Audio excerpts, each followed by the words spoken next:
It's all too common. You're dragging yourself out of bed, surviving the day on coffee, and wondering why your energy just isn't what it used to be. The truth is that your body's asking for support, and with a few simple changes, you can feel vibrant again. Low energy in your late 30s and 40s is often your body waving a little flag saying, hey, hormones are shifting. Can we get some support over here? And the good news is that there are simple, natural changes that can reboot your energy in as little as 7 days. Isn't that amazing? And wait for the last tip to boost your energy, as that one takes only 30 seconds. I'm Misha, and I help women navigate those unwanted midlife changes by resetting their habits, energy, and mindset so they can feel amazing in their bodies again, rediscover their spark, and create a life that truly lights them up. Today, I'm sharing 10 ways to visibly boost your energy that actually work. Let's start with the big one. Start your day with light. The kind that comes from the actual sun, not your phone screen, if you were thinking about your phone. Getting outside within 30 minutes of waking helps reset your circadian rhythm, which controls your sleep-wake cycles, energy, and even your metabolism. Morning light signals your brain to produce cortisol in the right amount, the good kind, not the stress kind, giving you that alert, that ready for anything feeling. When I started doing this, I noticed I felt less groggy in the mornings and my sleep at night got way deeper. Even on cloudy days, 10 minutes outside really works. Honestly, even 5 minutes makes a massive difference. And if mornings are basically mad in your house, just stand by a window while sipping your tea. And by the way, if you are after more than just an energy boost, shift some stubborn weight, get your spark back, then grab my free midlife reset guide. The link is in the video description. It will give you a lot of practical advice and actionable steps. Let's move on to the next one. And you might not like this one. The advice is to delay that first coffee. Now, don't come for me, right? Because I love coffee as much as anyone else. But drinking coffee the second you open your eyes is not doing you any favors. And here is why. When you wake up, your body naturally produces cortisol, your wake-up hormone, to help you feel alert and ready to take on the day. But if you pile caffeine on top of that, it can spike your cortisol even higher, overstimulating your nervous system and leaving you with that jittery, anxious energy. And then comes the dreaded 3 p.m. crash. That's because caffeine, especially on an empty stomach, can send your blood sugar on a roller coaster, spiking it fast and then dropping it like a stone later. And if you're asking, like I was, how is this possible? Especially if I'm drinking my coffee black and with no sugar, how is this spiking my blood sugar levels, right? This is because caffeine can trigger the release of hormones like adrenaline, which can lead the liver to really store glucose into the bloodstream. Great fact, isn't it? And suddenly everything made sense to me. Add in your natural circadian dip in the afternoon, and suddenly you're fighting to stay awake at your desk. I started waiting about 60 to 90 minutes before my first coffee, and believe me, at first it felt impossible. But once I adjusted, I had steadier energy all day, and I didn't feel the need for a second or third cup. Try warm lemon water or herbal tea first to ease into it. In this instance, it is a really good idea to replace it with something else, and really easily done. And it can become a new habit very quick. Next one up is to prioritize protein at every meal. Are you eating enough protein? Protein is like a rocket fuel for steady energy, and it slows down digestion, stabilizes blood sugar, and provides the amino acids your body needs to make neurotransmitters like dopamine and serotonin, both very crucial for mood and focus. Before I made this shift, I was living on toast or cereal for breakfast, and I would crash by 10 a.m. Totally desperate for snacks. I would have something like a sugary cereal bar, and the sugar crash cycle would repeat because, of course, I had more sugar, then another energy dip, then when I would have some more sugar, and so on. So I swapped that for eggs, avocado, cottage cheese, chicken, beef slices, anything not highly processed and full of protein. That's the key. And it definitely was a game changer. No more mid-morning snack attacks or energy slumps. Aim for at least 30 grams of protein at breakfast and include palm-sized portion every meal.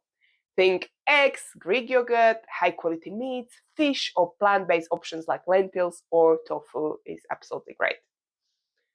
Number 3, move your body, and no, it's not going to feel you more exhausted. I know what you're thinking. A lot of exercise is just going to make me feel exhausted, right? But if you're moving smart, that's not the case. Exercise boosts circulation, gets more oxygen flowing into your cells, and triggers endorphins, all of which makes you feel alive. But here is the kicker. Too much intense cardio, especially if you're already stressed, can actually drain you by raising cortisol. I used to think I had to do daily hits, like the high intensity exercise training, to burn off energy dips. But when I switched to strength training about 2 to 3 times a week and daily walks, I felt stronger and more energized without post-workout burnout. Walking also regulates blood sugar, lowers stress hormones, and gives you a natural energy lift. It's so simple but so effective. And if you're interested to learn more about how to move your body in midlife, grab my free midlife reset guide, which is linked in the video description below. The next one we're going to talk about is to fix your sleep hygiene. How is your sleep? Because you can't hack your way out of bad sleep. Seriously, no amount of coffee, green juice, or fancy supplements will undo what poor sleep does to your body. It affects literally every system. Your hormones get out of whack, your metabolism slows down, hello stubborn belly fat, your immune system takes a hit, and your mood, let's just say your patience runs out faster than your phone battery. On top of that, when you're not sleeping properly, your hunger hormones like ghrelin and leptin go haywire, meaning you crave carbs, sugar, and basically anything that isn't nailed down. So you wake up tired, reach for caffeine and snacks to keep going, then can't wind down at night. And the whole cycle repeats. So try to turn your bedroom into a sleep sanctuary. Keep it cool, dark, and quiet. Ditch screens at least 30 minutes before bed. Blue light messes with your melatonin and makes it harder to drift off. Swap late night Netflix for a calming wind down routine. Try herbal tea, warm bath, or reading a book. Aim for 7 to 9 hours of sleep and keep your bedtime consistent. Yes, even on weekends, if you can, of course. Your hormones and energy levels thrive on routine. This is something what I definitely need to work on more, but when I do, it is so worth it and I can feel the difference immediately. Next one up is to stop snacking all day. Every snack spikes your insulin, and constant spikes lead to energy dips later. Is this familiar? You basically have a toast for breakfast, and in an hour, a couple of hours, you're absolutely starving. You have another toast or another, let's say, a bar, and then you feel like you need to have something again, and you just find yourself grazing all day long. Does that sound familiar? Grazing prevents your body from fully accessing stored fat for energy. When I stopped snacking and gave my body 4 to 5 hours between meals, My energy became more stable and I wasn't constantly thinking about food. If you get peckish, ask yourself, am I truly hungry or just tired, bored, or stressed? Hydration and protein and healthy fat-rich meals will help you to cut the snacking habit naturally. As long as you make sure you have 2 or 3 proper meals, you shouldn't actually need snacks. Let's talk about intermittent fasting, because that's one amazing way how to boost your energy. This is not about starving yourself or surviving on black coffee until noon. Intermittent fasting simply means giving your body a proper break from constant digestion so it can focus on repair, hormone balance, and boosting your energy levels. Start with something very gentle like 12-12 window, so 12 hours eating, 12 hours fasting. That's as simple as finishing dinner at 7 p.m. and having breakfast at 7 a.m. Doesn't sound that hard, right? Once you're comfortable, you can stretch it to 14 hours, 16, 18, 24 hours fast if it feels good for your body. Longer fasts are very effective for body repair and therefore gaining more energy. The easiest first step is to stop late night snacking and give your digestive system a chance to reset between dinner and breakfast. Your energy in the morning might just surprise you. It took me a while to get used to it, but I gradually extended my fasting window, and these days I easily can do 24 hours fast, which feels great. The next one, which we are going to talk about, is to eat real food and get rid of the ultra processed junk. Believe me, when I say that ultra processed foods are energy vampires, they mess up with your blood sugar, inflame your gut, and leave you craving for more. Focus on single ingredient, whole foods, meats, fish, eggs, veggies, healthy fats like olive oil and avocado. When I cleaned up my diet, my energy went from roller coaster to steady train ride. No more crashes or cravings. A good rule to follow is that if it doesn't go off in a week, it's probably not real food. Next one up is to hydrate properly. Even slight dehydration can tank your energy and focus. Aim for 2 to 3 liters of water daily, add electrolytes or a pinch of salt if you're drinking a lot. It helps your cells actually use the water you're taking in. Coconut water is also great at helping with the same. When I was younger, I used to think I was drinking enough, but once I consciously upped my intake, my headaches disappeared and my afternoon slump definitely improved. The easiest way is to tell if you're drinking enough is by color of your wee. You just want it to be very pale yellow.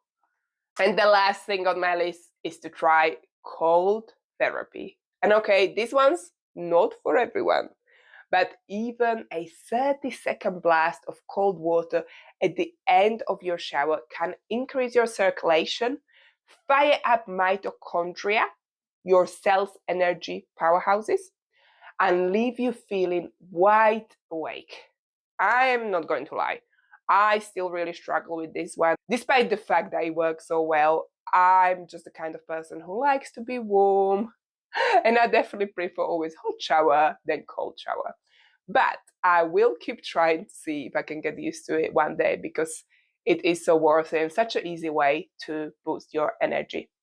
So your energy reset starts right here. Your energy isn't gone. It's waiting for you to support your body. Start small. Pick 2 to 3 of these tips and commit for the next 7 days. I promise you will feel the difference, the boost of energy, which will motivate you to keep going. Which one are you going to try first? Let me know in the comments. I'd love to hear how you're getting on. And don't forget to grab my free Midlife Reset Guide packed with practical tips to help you feel vibrant and unstoppable again. Ready to take it further? Watch my next video, 7 foods women in perimenopause should eat to feel their best. It's full of easy swaps to balance hormones and boost energy naturally. Tap here or here and let's go.